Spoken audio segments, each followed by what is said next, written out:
Conseil des ministres s'est réuni ce mercredi 20 novembre 2019 au Palais du Peuple, sous la très haute autorité de son Excellence M. Denis Sassou Nguesso, Président de la République, chef de l'État. 20 affaires étaient inscrites à l'ordre du jour, à savoir 5 projets de décret au titre du ministère des Hydrocarbures, 11 projets de décret au titre du ministère de l'Enseignement primaire, secondaire et de l'alphabétisation, 2 projets de décret au titre du ministère de l'économie forestière et enfin 2 communications du Premier ministre, chef du gouvernement. La première série de dossiers examinés lors de la réunion de ce jour a permis au Conseil des ministres d'octroyer des permis d'exploration avec pour objectif d'assurer une augmentation espérée de la production domestique dans le secteur stratégique des hydrocarbures. Le ministère de l'Enseignement primaire, secondaire et de l'alphabétisation a soumis à l'examen des membres du Conseil une batterie de textes dont l'objet est d'améliorer encore davantage la gouvernance d'un secteur essentiel pour l'avenir de nos plus jeunes compatriotes. Enfin, le ministère de l'économie forestière continue son long travail de renforcement des conditions de la diversification de l'économie nationale, et ce, dans un secteur aux potentialités importantes pour notre développement durable. Ministère des Hydrocarbures. 5 projets de décret portant respectivement attribution, renouvellement et prorogation de permis d'exploration d'hydrocarbures. Invité par le Président de la République à prendre la parole, M. Jean-Marc Tissler-Tchikaya, ministre des Hydrocarbures, a présenté 5 projets d'octroi de permis d'exploration d'hydrocarbures. Projet de décret portant attribution à la Société nationale des pétroles du Congo, SNPC en sigle, d'un permis d'exploration d'hydrocarbures liquides et gazeux, dit permis Nsoko 2. Initialement attribué en 2003 à la société Total Fina Elf, EP, ce permis a été prorogé en 2013 et ce pour une période de 5 ans. Conformément aux dispositions de l'article 9 de la loi numéro 28-2016 du 12 octobre 2016 portant Code des hydrocarbures, il est proposé que le permis d'exploration d'hydrocarbures liquides et gazeux dit Nsoko 2 soit réattribué à la Société nationale des pétroles du Congo, tandis que la conduite des opérations pétrolières resterait confiée à la société Total EP Congo SA, et ce pour des raisons de dépendance opérationnelle du champ concerné avec celui de Nkossa. Deuxième projet de décret portant attribution à la Société nationale des pétroles du Congo d'un permis d'exploration d'hydrocarbures liquides ou gazeux, dit permis Nanga 1. Le Congo s'est lancé dans une opération d'optimisation et de renouvellement de ses réserves dans son secteur minier d'hydrocarbures liquides et gazeux. Pour ce faire, il a lancé des appels d'offres sur des zones libres en offshore et en onshore, ainsi que dans le bassin intérieur de la cuvette. D'une superficie de 686,7 km², la zone d'exploration dite Nanga 1 a fait l'objet d'un accord particulier signé le 6 décembre 2017 entre le Congo et la société Total EP Congo. Les parties proposent que, conformément aux dispositions de l'article 9 de la loi de 2016 portant Code des hydrocarbures, ce permis d'exploration soit attribué à la Société nationale des pétroles du Congo avec une durée de validité de 4 ans et de 3 années chacune pour les 2 périodes de renouvellement éventuel. Le groupe contracteur sera composé de la SNPC, 15%, et Total EP Congo, 85%, avec possibilité pour la SNPC d'associer d'autres sociétés au moment de la mise en production. Projet de décret portant attribution à la SNPC d'un permis d'exploration d'hydrocarbures liquides ou gazeux, dit permis Marine 20. Situé en offshore très profond, la zone d'exploration dite Marine 20 s'étend sur une superficie de 3285,8 km² pour une profondeur d'eau estimée à 2000 mètres. Conformément à l'article 9 du Code des hydrocarbures précité, il est proposé d'attribuer le permis d'exploration marine 20 à la SNPC, la conduite des opérations pétrolières étant confiée à Total EP Congo. Afin de prendre en compte la situation géographique particulière de cette zone, et conformément à l'article 42 du Code des hydrocarbures, il est proposé une durée totale de validité du permis de 6 ans, avec 3 années chacune pour les 2 renouvellements éventuels. Après examen et discussion, le Conseil des ministres a adopté les projets de décret portant attribution à la Société nationale des pétroles du Congo d'un permis d'exploration d'hydrocarbures liquides et gazeux dit permis Nsoko 2 pour le premier, d'un permis d'exploration d'hydrocarbures liquides ou gazeux dit permis Nanga 1 pour le deuxième, et d'un permis d'exploration d'hydrocarbures liquides ou gazeux dit permis Marine 20 pour le troisième. Poursuivant son propos, le ministre Tister Tshikaya a soumis à l'examen du Conseil des ministres 2 projets de décret portant respectivement deuxième renouvellement du permis d'exploration d'hydrocarbures liquides ou gazeux dit permis Marine 3 pour le premier et prorogation du permis d'exploration d'hydrocarbures liquides ou gazeux dit permis haute mer B pour le second. Attribué en 2005, le permis d'exploration Marine 3 a fait l'objet d'un contrat de partage de production entre le Congo, la SNPC et la société Prestoil Kwilu, validé par une loi en 2006. La société Morel et Prom ayant entre-temps été engagée comme opérateur.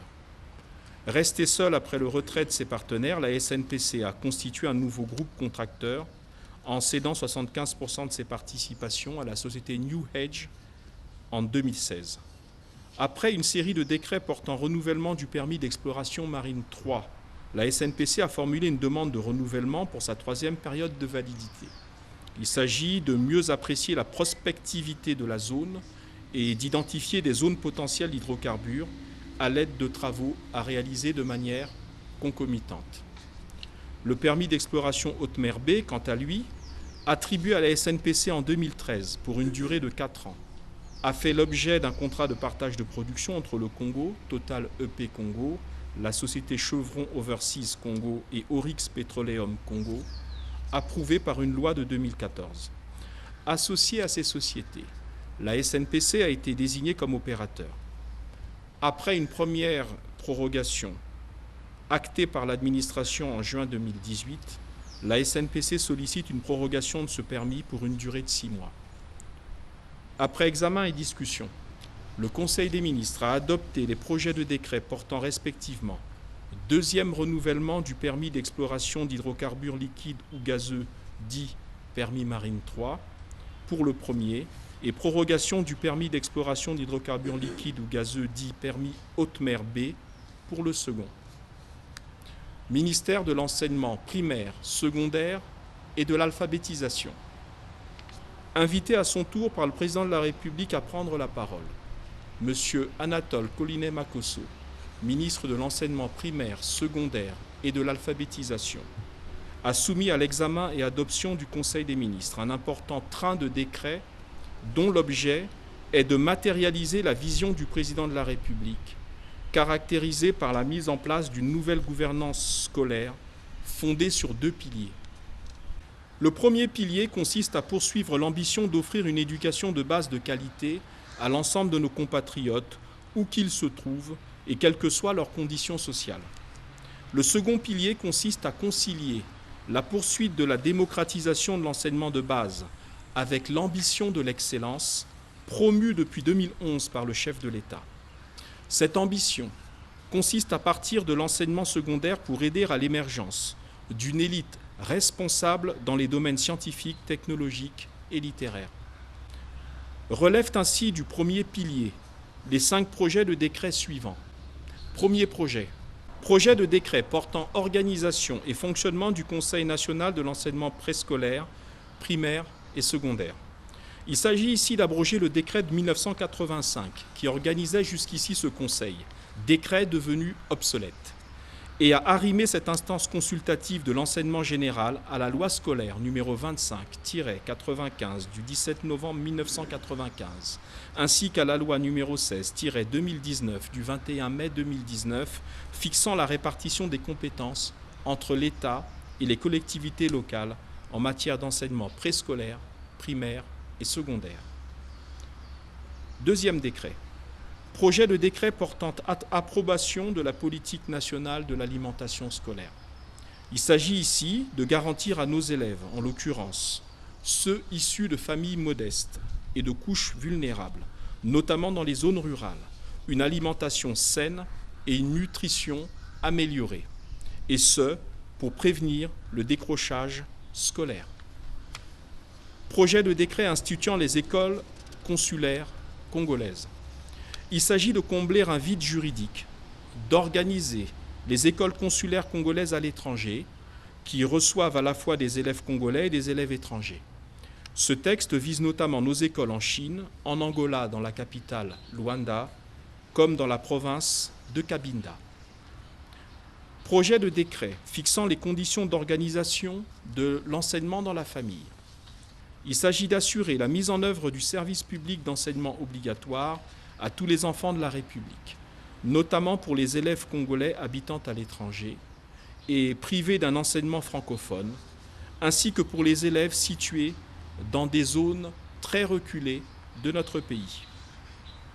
Projet de décret portant institution et statut des écoles primaires d'excellence. Il s'agit ici d'appliquer à l'école primaire les recettes qui ont permis la réussite des lycées d'excellence.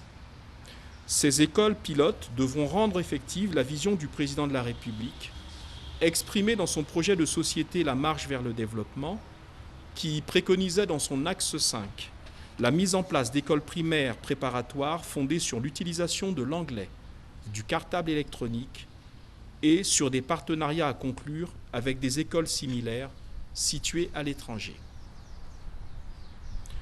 Relève ensuite du second pilier les 6 projets de décret suivants. Projet de décret modifiant et complétant le décret numéro 2011-637 du 21 octobre 2011 instituant les lycées d'excellence. Il convient, dans l'optique d'étendre à d'autres établissements scolaires situés sur le territoire l'expérience réussie des lycées d'excellence, de définir les conditions d'octroi du label d'excellence, y compris par le biais de concessions à des personnes morales de droit privé. Les 3 projets de décret suivants sont donc les conséquences logiques de celui-ci. Il s'agit du projet de décret portant création, organisation et statut du lycée d'excellence d'Oyo. Il s'agit de dupliquer les bonnes pratiques mises en œuvre dans le cadre du projet pilote que constituait le lycée d'excellence de Mbunda dans le département du Niari. Projet de décret modifiant et complétant les articles 20 et 22 du décret numéro 2011-638 du 21 octobre 2011 portant statut du lycée d'excellence de Mbunda. Il s'agit ici d'harmoniser les conditions de recrutement des enseignants et personnels de maîtrise de cet établissement avec les dispositions actuellement en vigueur et d'étendre aux enseignants concernés les primes et avantages auxquels ils ont droit. Projet de décret portant création du lycée d'excellence conventionné de la Révolution. Il s'agit de conférer par ce texte le label de lycée d'excellence à une personne morale de droit privé qui en remplit les conditions.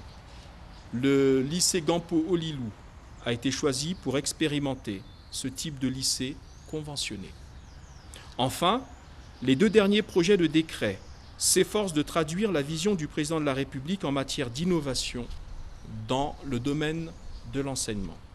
Il s'agit du projet de décret portant institution, organisation et statut des lycées interdépartementaux. La création de ces établissements était prévue par la loi numéro 25-95 du 17 novembre 1995 portant réorganisation du système éducatif en République du Congo. Prenant la parole à propos de ce décret, son Excellence M. Denis Sassou Nguesso, président de la République, chef de l'État, a précisé le prix qu'il attache au déploiement de tels établissements, vecteurs essentiels dans le brassage des populations, et ce, depuis leur plus jeune âge. Il s'agit pour le chef de l'État d'un outil précieux de lutte contre le poison de l'enclavement intellectuel et moral, poison qui a pour conséquence, hélas, le développement de l'ethnocentrisme et de son corollaire, le tribalisme. Enfin, Projet de décret portant institution, organisation et statut des lycées scientifiques. Il s'agit ici de matérialiser la volonté du chef de l'État qui entend favoriser le développement d'une culture scientifique et permettre l'enseignement des sciences exactes dans des établissements dédiés. Après discussion, le Conseil des ministres a adopté les 11 projets de décret soumis à son examen par le ministre Collinet Makosso en charge de l'enseignement primaire, secondaire et de l'alphabétisation. Ministère de l'économie forestière. Invité à son tour par le président de la République à prendre la parole, Madame Rosalie Matondo, ministre de l'économie forestière, a soumis à l'examen et adoption du Conseil des ministres 2 projets de décret. Il s'agit de, premièrement, projet de décret portant création, attribution, organisation et fonctionnement du comité interministériel pour la mobilisation des fonds et le suivi du système de vérification de la légalité. Le Congo et l'Union européenne ont signé le 17 mai 2010 l'accord de partenariat volontaire, APV en sigle, concernant l'application des réglementations forestières, la gouvernance et les échanges commerciaux. Il s'agit de lutter contre l'exploitation illégale des bois et des produits dérivés et de favoriser l'ouverture du marché européen aux bois congolais. Le comité conjoint de mise en œuvre de cet accord, réuni le 5 décembre 2017, a préconisé la mise en place d'un comité interministériel afin de mobiliser les fonds nécessaires au suivi du déploiement du système de vérification de la légalité sur tout le territoire national. Ces fonds permettront que les directions départementales de l'économie forestière reçoivent ce système, pour l'instant centralisé au ministère des Finances et du Budget, au sein d'un data center ou base de données. Instituer un comité interministériel sur la coordination du Premier ministre chef du gouvernement aura pour avantage de favoriser l'opérationnalisation du système de vérification de la légalité et améliorera en outre la gouvernance du secteur forestier, enfin augmentera les revenus de l'État. Après examen et discussion, le Conseil des ministres a adopté le projet de décret portant création, attribution, organisation et fonctionnement du comité interministériel pour la mobilisation des fonds et le suivi du système de vérification de la légalité. Second et dernier projet de décret du ministère de l'économie forestière. Projet de décret portant approbation du plan d'aménagement de l'unité forestière d'aménagement de Bétou, située dans la zone 1, Likwala, du secteur forestier nord. Dans le cadre de la gestion durable des forêts, basée sur l'aménagement forestier et de la transformation soutenue de bois, il est prévu l'aménagement de toutes les forêts concédées à l'exploitation. Dans ce cadre, l'article 31 du décret numéro 2002-437 du 31 décembre 2002, fixant les conditions de gestion et d'utilisation des forêts, fait obligation de l'élaboration des plans d'aménagement des concessions par les attributaires. C'est à ce titre que la société Likwala Timber a signé un protocole d'accord technique pour l'élaboration du plan d'aménagement de sa concession, basé sur un certain nombre d'études. Les objectifs principalement visés sont, premièrement, la pérennisation des ressources et la planification de leur exploitation, afin de soutenir la transformation et garantir des revenus à l'État. Deuxièmement, la préservation des fonctions écologiques et de la biodiversité. Enfin, troisièmement, la contribution au développement socio-économique des communautés locales et particulièrement des populations autochtones, grâce à une redevance forestière versée par le concessionnaire dont le fonds de développement local pour la mise en œuvre des micro-projets dans la série de développement communautaire. C'est donc l'ensemble des dispositions de ce plan qui est soumis à l'approbation du Conseil des ministres conformément aux dispositions de l'article 56 de la loi numéro 16-2000 du 20 novembre 2000 portant Code forestier. Après examen et discussion, le Conseil des ministres a adopté le projet de décret portant approbation du plan d'aménagement d'unité forestière d'aménagement de Bétou, situé dans la zone 1, Likwala, du secteur forestier nord. Enfin, le Conseil des ministres a entendu 2 communications présentées par M. Clément Mwamba, Premier ministre, chef du gouvernement. Première communication. Communication sur l'accord d'octroi de crédit conclu entre la République du Congo et l'Agence française de développement, AFD en sigle. M. Clément Mwamba, Premier ministre, chef du gouvernement, a rappelé que cet accord s'inscrit dans le cadre global des engagements pris par un certain nombre de partenaires, tant multilatéraux que bilatéraux, ayant exprimé leur volonté d'accompagner le Congo dans le processus de restructuration de sa dette publique et dans la conclusion d'un programme avec le Fonds monétaire international, FMI en sigle. La République française fait partie des partenaires ayant souscrit un tel engagement. Après la conclusion de l'accord avec le FMI, les parties françaises et congolaises viennent donc de conclure le 18 novembre 2019 un accord d'octroi de crédit d'un montant de 45 millions d'euros. Après avoir informé les membres du Conseil des ministres du détail des engagements pris par les 2 parties, le Premier ministre chef du gouvernement a conclu au caractère tout à fait concessionnel du crédit. Le Conseil des ministres a pris acte de la signature de cet accord. Tout en remerciant les autorités françaises pour leur volonté d'accompagner le Congo, les membres du Conseil des ministres ont invité le gouvernement à engager sans délai le processus de ratification du dit accord en le transmettant notamment au Parlement pour adoption. Enfin, le Premier ministre chef du gouvernement a présenté une communication consécutive, celle-ci, aux graves inondations dans les localités situées le long du fleuve Congo. Poursuivant son propos, M. Clément Mwamba a rappelé aux membres du Conseil des ministres que notre pays connaît depuis quelques semaines des pluies diluviennes. Elles ont entraîné des inondations, notamment dans les localités situées le long du fleuve Congo. Ces inondations ont occasionné des pertes en vie humaine ainsi que des dégâts matériels importants, notamment la destruction d'habitations, l'inondation et l'effondrement de certaines infrastructures publiques, des écoles ou des centres de santé par exemple, d'énormes pertes de moyens de subsistance des populations, des plantations, du bétail, des volailles, ainsi que des réserves alimentaires ont disparu lors de ces intempéries. Enfin, au titre des conséquences dramatiques, il a été noté la recrudescence de certaines maladies hydriques.